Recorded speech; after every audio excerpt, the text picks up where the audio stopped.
What they're trying to do is what the KGB under Lavrenti Beria said to Stalin, the dictator. I'm not comparing our country to the Soviet Union. Just want to make sure it never becomes anything like that. Beria said to Stalin, show me the man and I'll find you the crime. And that's what some of the Democrats are doing.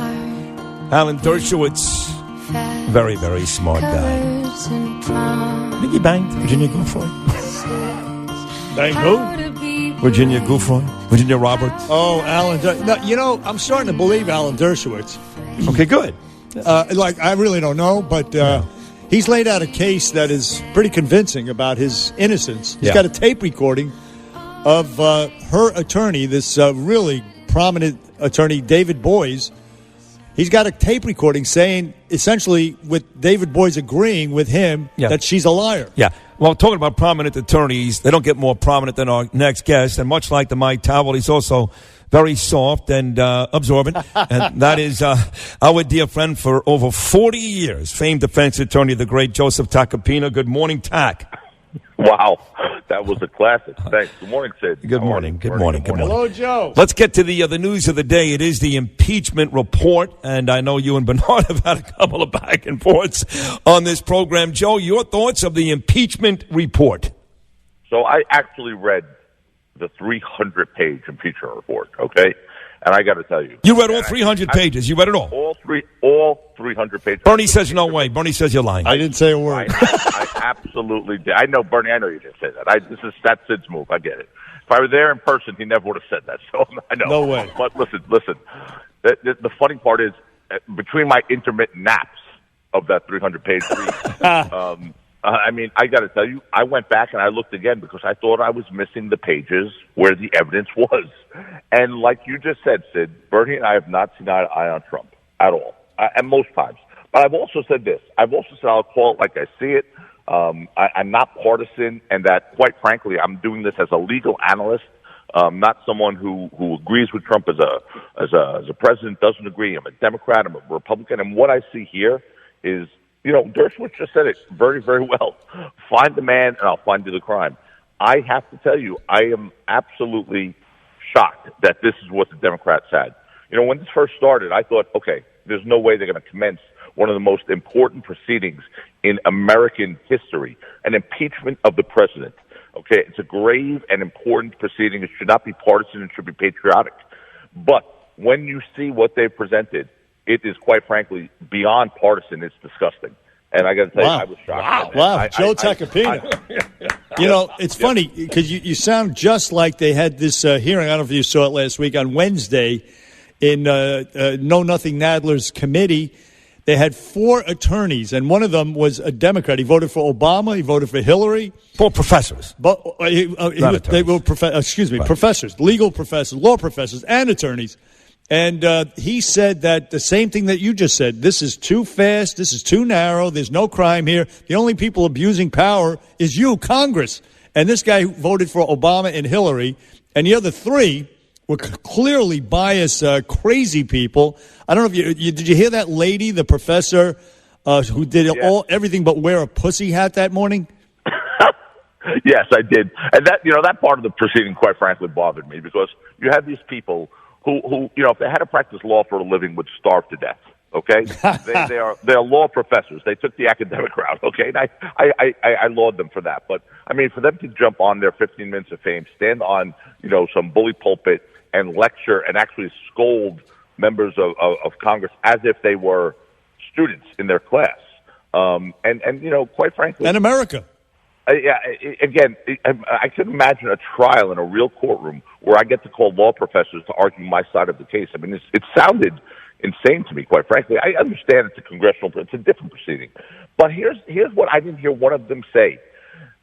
They grilled 18 witnesses, this committee. Schiff's committee grilled 18 witnesses, and only one, Ambassador Sondland, had firsthand knowledge of whether Trump intended a quid pro quo for the aid. And Sondland said that Trump was, quote, crystal clear. That's on page 24, just in case you didn't think I read this. Listen to Joe Tacopina.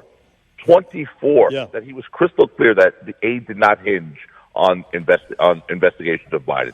Wow. So, and then, of course, to respond to that, instead of just taking that as sworn testimony, putting it in the report, and letting the facts lie where they may, Schiff then dismisses that as a false exculpatory claim. Guys, I got to tell you, again, Bernie, I think a lot of things Donald Trump does are quite frankly, lunacy, insane, not presidential. I don't agree with everything he does personally, but I've also said I think he's done some good things. But again, looking at this report, I am absolutely shocked that this is what Democrats. I mean, this honestly, to me, when I read this, what became very clear very quickly, that this wasn't a fact-finding report. It was a Democratic campaign plan. That's all this is. No, it is. Well said. Well said. And Jerry Nadler is on with Chuck Todd yesterday talking about this. Just a mountain of evidence. Just an overwhelming amount of evidence. I don't see it. Bernie doesn't see it. Now you say you don't see it, but I'd like someone to say what if evidence comes from witnesses. We're not talking about hearsay. Look, the hearsay evidence that people are talking about are things that would never be admitted in a court of law. There's a reason why hearsay is not admissible in court of law, except absent certain exceptions, none of which apply here. No one was making a dying declaration, okay? No one was on their deathbed. There's no statements made against someone's penal interest. So let me say, the evidence here that's overwhelming to people, and I've heard people say that. And, look, guys, this is the part that makes me a little both sad and disgusted. Turn on one channel, you'll hear everyone saying, "Oh, it's outrageous. This evidence is overwhelming." Turn on another channel, and they'll say, "This is a witch hunt." I like to watch all the channels, so I'm not one or the other. But this has become clear to me that I'm sad to say I think it's close to a witch hunt. I really do, because there's no way. And what gives me more reason to believe that, because this report was not only a condemnation of Trump based on double and triple hearsay and zero direct evidence, but it was almost a ringing endorsement of Joe Biden, like they were preparing him for the next election. I mean, they exonerated Biden repeatedly, and this report's not about Biden. And by the way, Biden was the only one who admitted to corruption. You've seen that videotape where he says, "I gave them 6 hours that if they didn't fire the prosecutor, we wouldn't give them the foreign aid, the money, millions of dollars." And son of a bitch, in 6 hours, they fired that prosecutor. He's the only one, and there's been no investigation into it. And yet, when they mention that to you, they say, "That's conspiracy talk." When you mention that to them, they say, "That's conspiracy talk."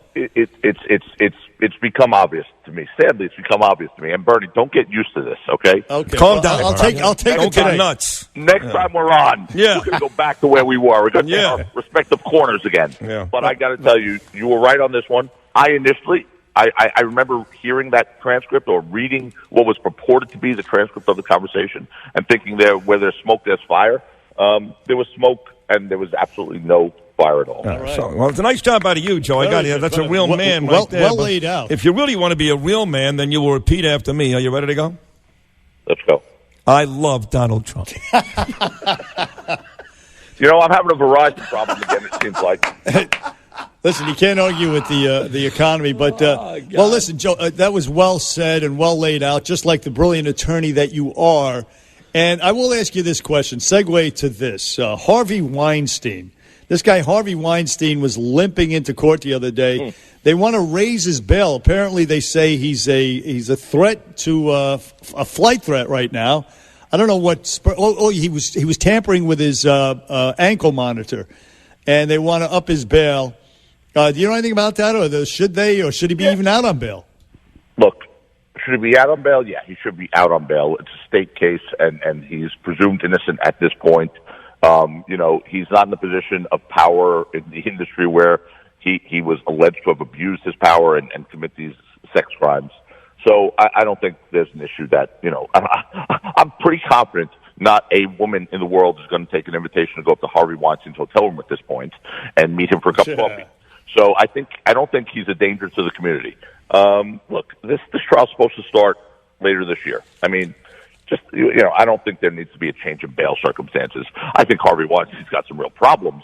But putting him in jail before the trial, I don't think that does anyone any good. I mean, let the case just ride. Right. Go where it goes. Agreed. Now, one last one. You and I and Bernard are both diehard Met fans, and big story the last couple of days. Huge story. Cohen. Steve Cohen, yeah. So we know the story. He's worth $14 billion, but Preet Bharara spent a lot of time investigating him, put one of his best people in prison for 9 years, $267 million insider trading deal. I guess Cohen had to pay upwards of about nearly $2 billion himself. So this guy has a couple of black marks with the SEC and his Wall Street career, but I guess in the end he's got plenty of money, and you want a guy like that to be the owner of the Mets, yes?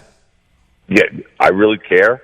What this guy made his money from, as long as he's going to spend it on Mookie Betts and Garrett Cole. I mean, he could be the head of the Gambino family. I care as long as he's going to bring us to the World Series. It's unbelievable. By the way, number one, number two. I know Steve Cohen. He was never charged with a crime. So please, anyone who's going to start poking, holes at that is. Well, he should have been charged with a crime. He paid somebody off. I mean. Well, no, he shouldn't have been charged. Why don't you bring Baraja on and see if he didn't charge him with a crime for a reason. Joe Tacopina, you made so much sense this morning that I'm not going to mention the fact that the Oakland Raiders got slaughtered by the Titans yesterday. I'm just going to say thank you very much, Joe Tacopina, the esteemed defense attorney. We're getting there. Next year's our year. Now, hey, listen, you were there this year. You were 6-4. Now you've lost 3 in a row, and they got killed. And 7 of our defensive stars have been injured. Our only receivers are one's a sociopath, and the other one is hurt. So we're in trouble. And Antonio Brown left. All right. We love you, bro. Next year will be year 3 for Gruden. That'll be the big year. You're right. Excellent appearance as always today, Tack. You're really great. Yes. Thank you. Thank you, Thank you, guys. All right, Joe. Joe Tacopina, famed defense attorney, and